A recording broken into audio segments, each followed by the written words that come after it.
할렐루야. 잘 지내셨습니까? 네.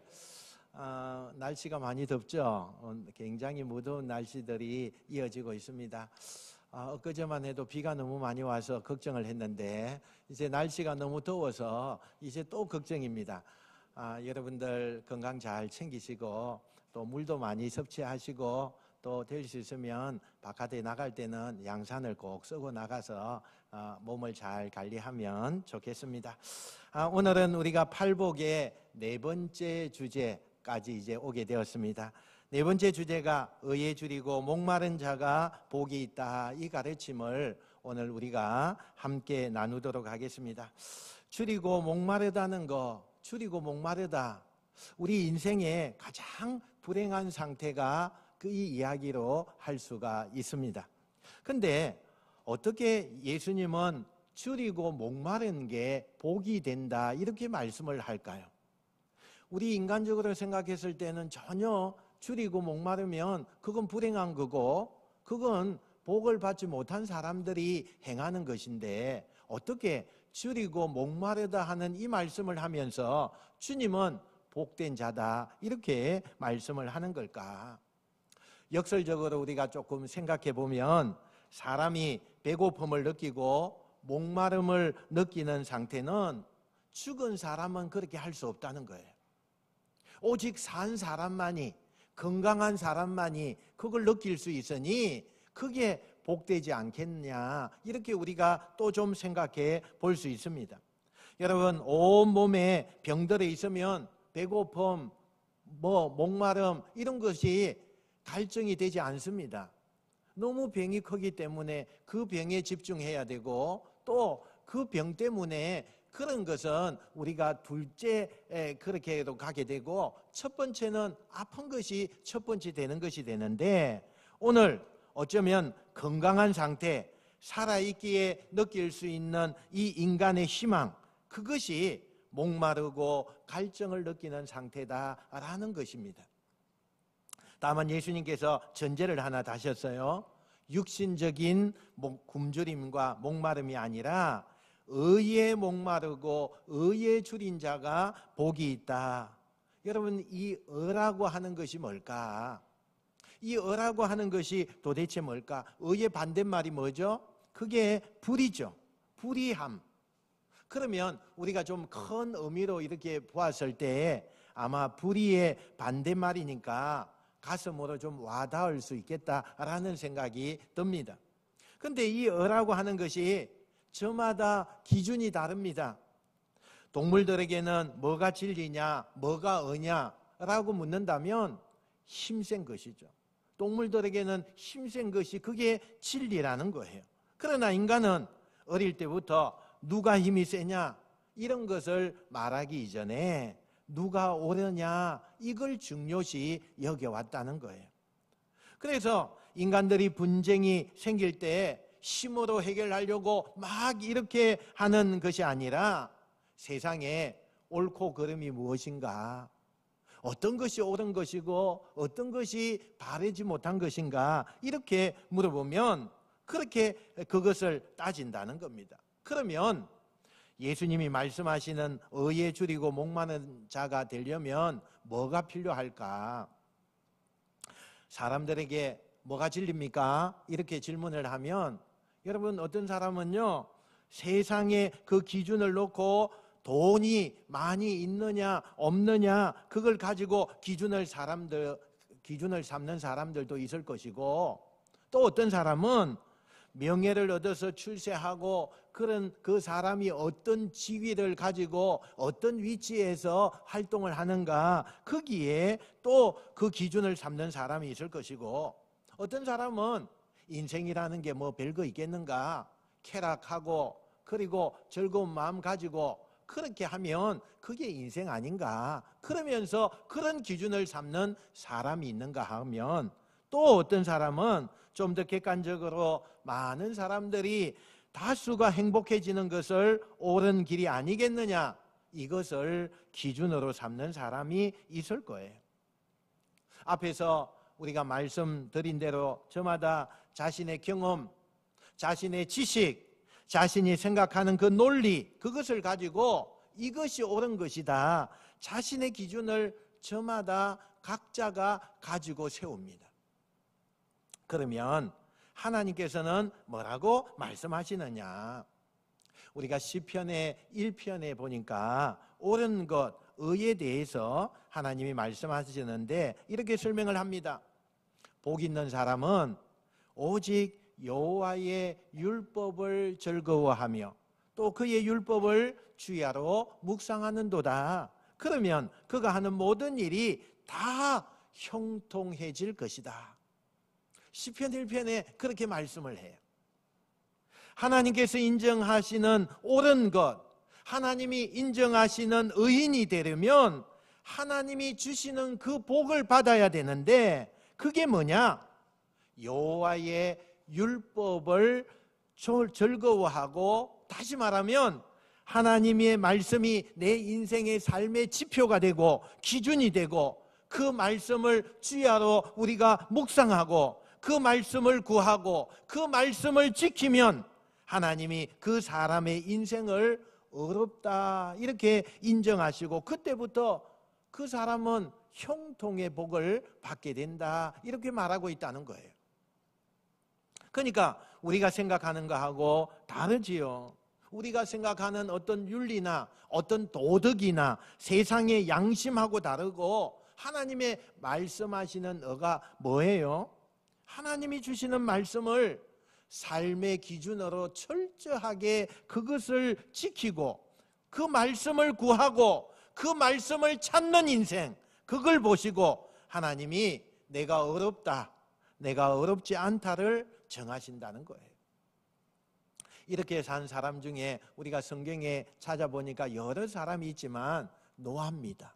노아가 이런 인생을 살았어요. 노아는 인류의 조상 아담의 10대 후손이에요. 10대 후손. 근데 이 노아가 살던 세상에 당시에 어땠느냐 하면 대부분의 사람들이 하나님을 잘 모르고 사는 사람들이었습니다. 그러니까 우리가 사는 이 시대하고 너무나 비슷한 거예요. 너무나 똑같아요. 사람들이 교회 다니는 사람을 바라보면서 뭐라고 조롱한 줄 아십니까? 지금도 교회 다니냐? 지금도 교회 다니냐? 아직도 교회 다니는 사람들이 있냐? 이렇게 조롱을 해요. 노아 시대도 하나님을 믿는 사람들을 지금의 현대인들처럼 비슷하게 조롱하고 그렇게 지내던 시대예요.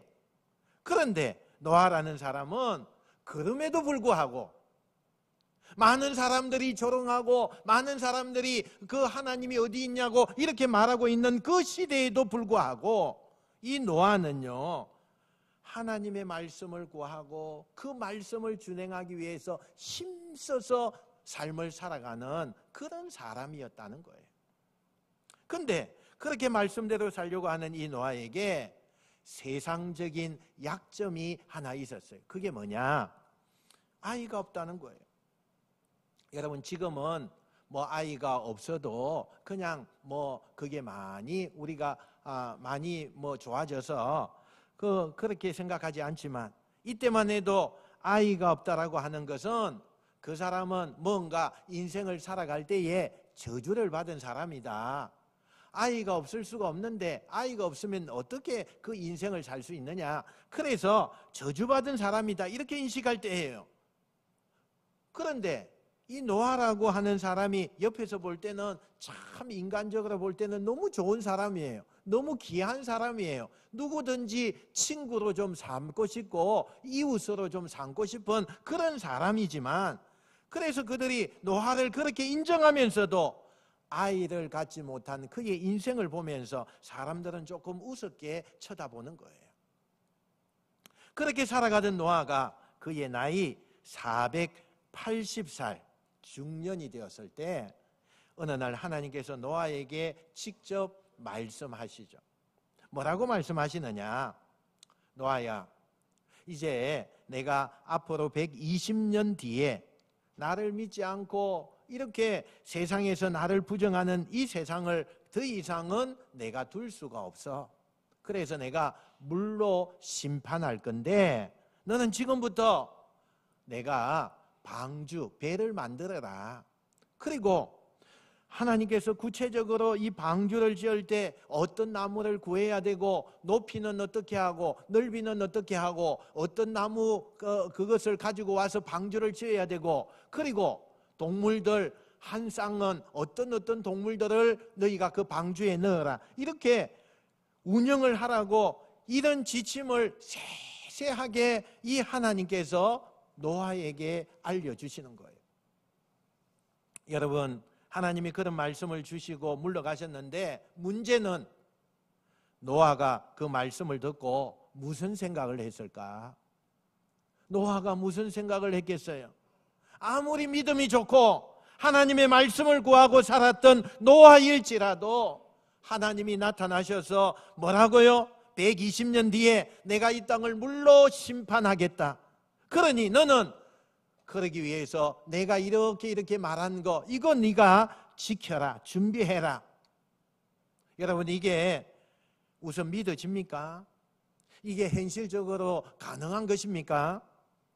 노아가 도대체 이 막연한 하나님의 말씀을 듣고 어떻게 해야 될까?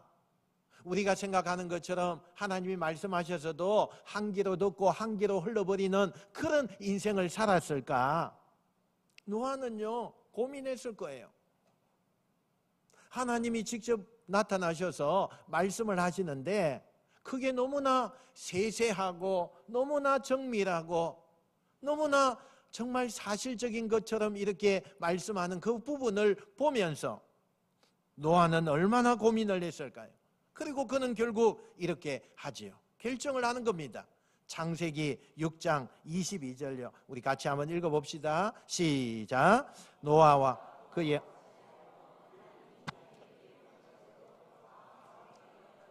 아멘. 우리 한번 따라합시다. 다 준행하였더라. 한 번 더 하겠습니다. 다 준행하였더라. 노아가 어떻게 했다고요? 하나님께서 말씀하신 그대로, 하나님께서 말씀하신 정말 너무나 순진할 정도로 하나님이 말씀하신 토시 하나 틀리지 않도록 그 말씀을 다 준행하였더라. 그 말씀대로 방주를 지었다는 거예요.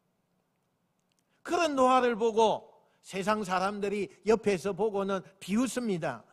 근데 어떻게 됩니까? 방주를 짓기 시작하고 22년이 지났을 때 첫 아이 셈이라는 아들이 태어나요. 다시 말하면 평생 동안 노아를 묶고 있었던 그 저주의 문제가 풀려지기 시작합니다. 더 중요한 것은 정말 120년이 지난 그날에 하나님께서 약속하신 대로 물로 세상을 심판해서 모든 사람들이 다 죽을 때 노아와 그 가족만 하나님이 살리셨다는 거예요. 하나님이 무엇을 보시고 노아와 그의 가족을 구원하신 걸까요? 하나님이 도대체 그 노아의 무엇을 보시고 다른 생명은 다 죽이시고 그 노아의 가족만 살려내신 걸까요? 조금 전에 그 말씀, 노아가 하나님의 말씀대로 다 준행하는 것을 보시고 나서 하나님의 말씀을 준행하는 그 시간에 많은 사람들이 비웃고 비방하고 뭐 장난하냐 뭐 그러면서 얼마나 비웃었는지 몰라요. 노아야, 좀 지혜롭게 살아. 편안하게 살아. 너 왜 이렇게 어리숙하고 바보처럼 사냐? 이렇게 온갖 옆에 있는 사람들이 훈계하고 가르치고 그랬어요. 노아는 그런 얘기를 들을 때마다 마음 한구석에는 나도 편하게 살고 싶어. 나도 좀 바보 같지 않게 그렇게 좀 살고 싶어. 쉬운 길 좀 살고 싶어. 그러나 그럼에도 불구하고 그는 하나님의 말씀을 갈망하고 하나님의 말씀대로 준행하고 살 때 모든 사람들이 받는 그 저주에서 그는 건짐을 받고 영원한 복을 받는 인생이 되었다는 거예요. 무엇 때문에? 하나님의 말씀을 갈망하고 그 말씀을 준행했기 때문에. 여러분, 이 성경의 이야기는 수천 년 전 전설 같은 이야기가 아닙니다. 왜요? 오늘 우리 현실하고 너무나 똑같아요. 여러분이 세상을 살고 있지만 그 노아의 시대와 너무나 흡사해요. 많은 사람들이 세상이 너무 다양하고 화려하고 자기들의 그 소견이 강하니까 하나님을 우습게 생각하고, 내가 가지고 있는 지식, 내가 가지고 있는 상식, 내가 가지고 있는 지혜, 진리, 그런 밑에다가 우리의 배운 것, 경험한 것, 존재하는 것, 그 밑에다가 하나님의 말씀을 두는 사람들이 얼마나 많아요, 이 세상에. 하나님의 말씀이 위에 있는 것이 아니에요.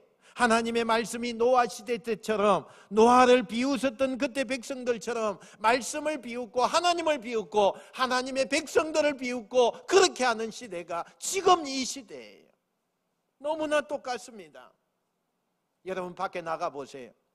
여러분 주변에, 야, 내가 너 성공하는 법 알려줄까?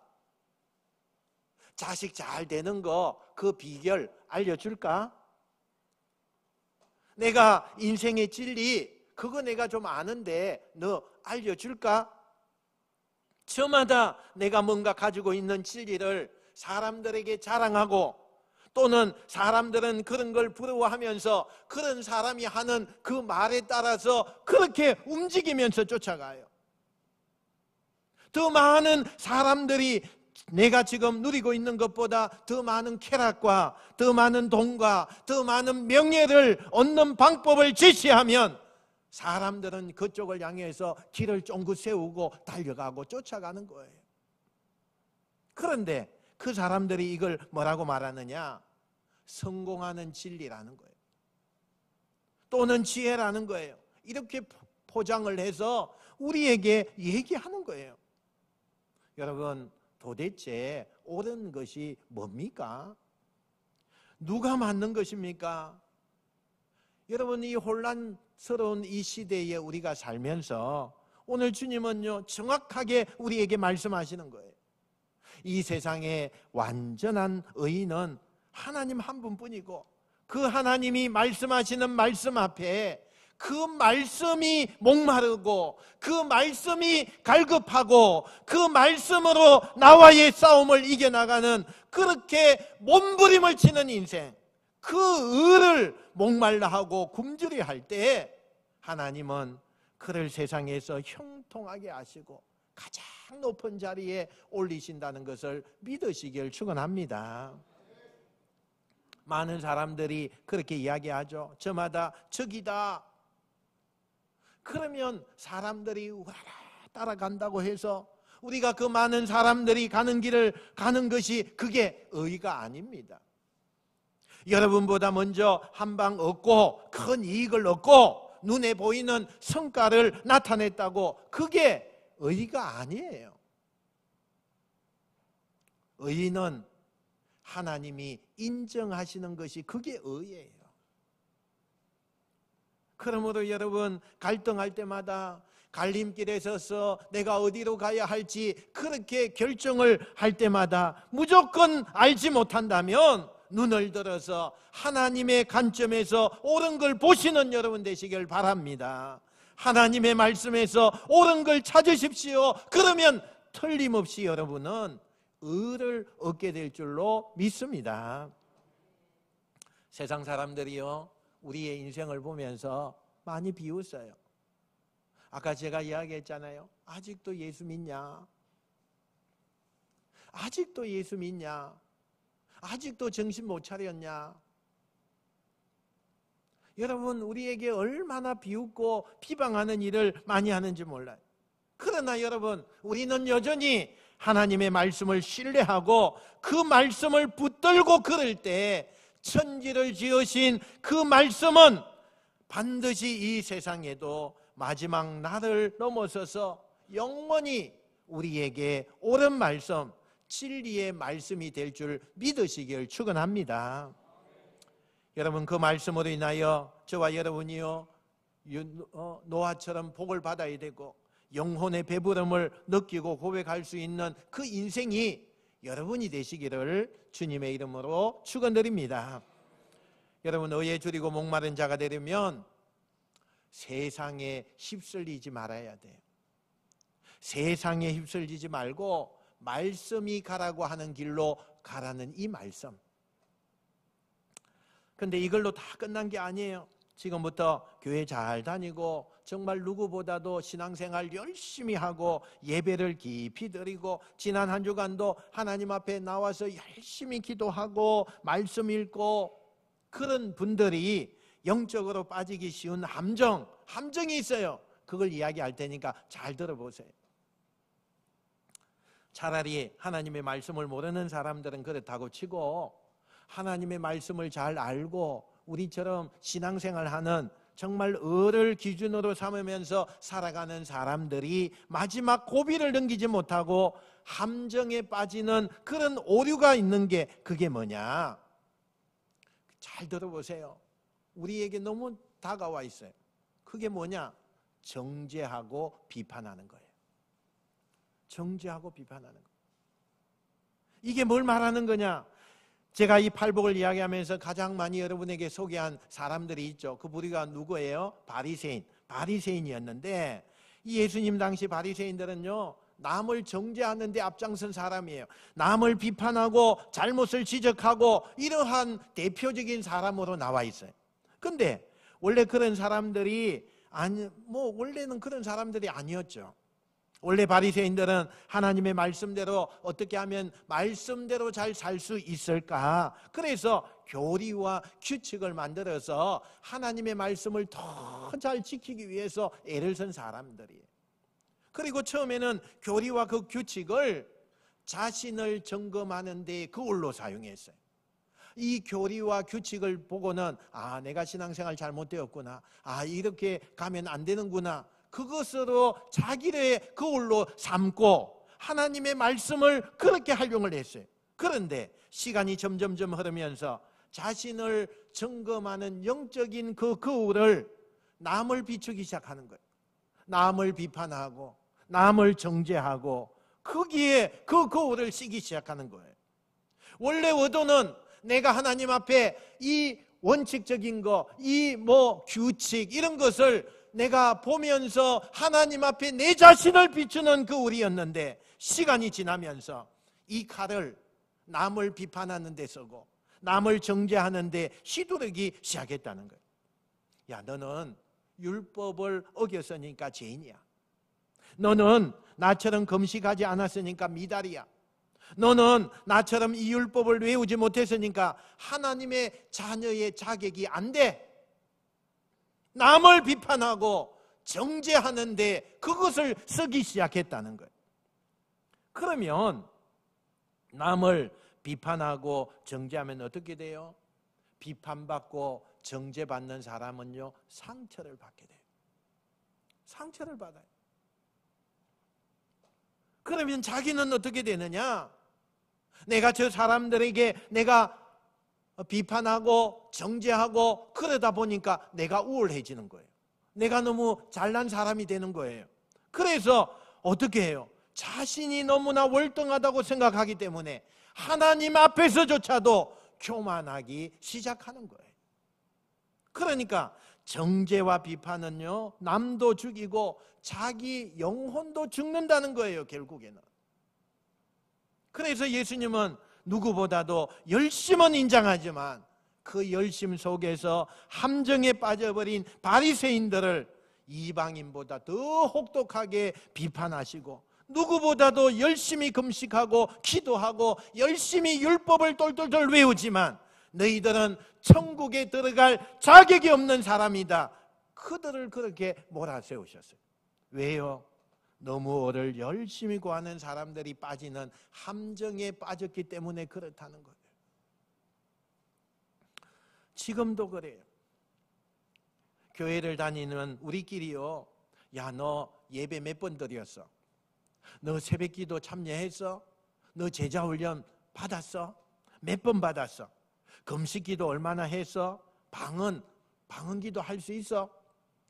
교회에서 한때 이런 걸로요, 사람들을 정죄하고 비판하는 교회가 많았어요. 그러니까 좋은 그 본질은 사라지고 결국에는 규정만 남아서 사람들을 정죄하는 교회로 인해서 많은 사람들이 상처받고 교회를 떠나고 교회를 다니지 않는 가나안의 그 사람이 되어버린 거예요. 그래서 예수님께서 먼저 그의 나라와 그의 의를 구하라. 그리하면 그 다음에 뭐라고 가르쳐 주셨습니까? 비판을 받지 아니하고 또 비판하지 말라. 먼저 내 눈 속에 들보를 빼어라. 그 후에 내가 밝히 보고 형제의 눈 속에 티를 빼게 될 것이다. 여러분, 내가 오늘도 주의를 지키고 하나님 앞에 나와서 정결하게 예배드리고 일주일 내내 그래도 내가 남들보다 조금이라도 더 많이 기도하고 말씀을 묵상하고 살았다고 나는 어려운 사람입니까? 나는 정말 어렵습니까? 여러분, 함정에 빠진 거예요. 그런 것들로 내가 어려운 사람이라고 생각하면 여러분은 이 시대의 바리새인의 함정에 빠져 있는 거예요. 그러면 이 함정에 빠지지 않는 의에 줄이고 목마른 자가 되려면 어떻게 해야 되느냐? 마태복음 7장 7절 말씀요. 우리 한번 같이 읽어봅시다. 마태복음 7장 7절입니다. 시작.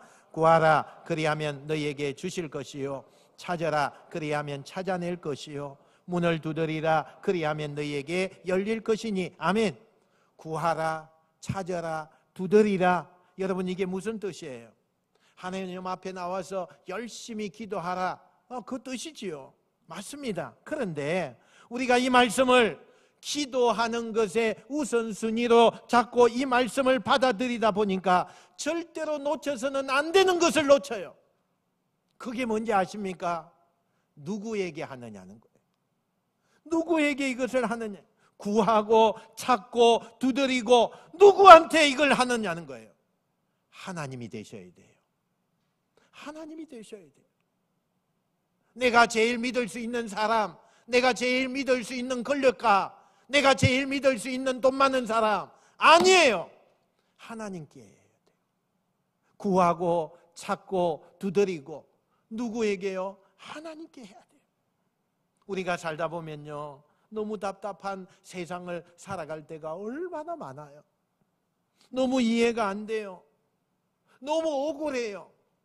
너무나 불안한 세상을 보면서 우리가 다 납득할 수 없을 때가 있어요. 그래서 사람들은 그러면 그럴수록 내가 억울하니까 사람들을 찾아다녀요. 그래서 사람들에게 의에 줄이고 목마른 자가 되어요. 그러다가 안 되니까 이제는 세상의 법에다 가지고 가요. 너무 억울하니까요. 그래도 안 되니까 세상의 언론에다가 가지고 가요. 다 뭐예요? 의에 줄이고 목마르니까, 답답하니까. 내가 생각하는 기준에서 너무 답답하고 불완전하니까 사람들은 법으로 가든 여론으로 가든 세상에 가서 그 의를 구하는 거예요. 잘못된 거예요. 오늘 예수님께서 뭐라고 말씀하세요? 답답하고 억울할 때 구하고 찾고 두드려라. 근데 그게 세상이 아니라 하나님께 구하고 하나님께 찾고 하나님께 두드려라, 그 말이에요. 마태복음 7장 11절 우리 한번 봅시다. 시작. 그러나 너희가 악한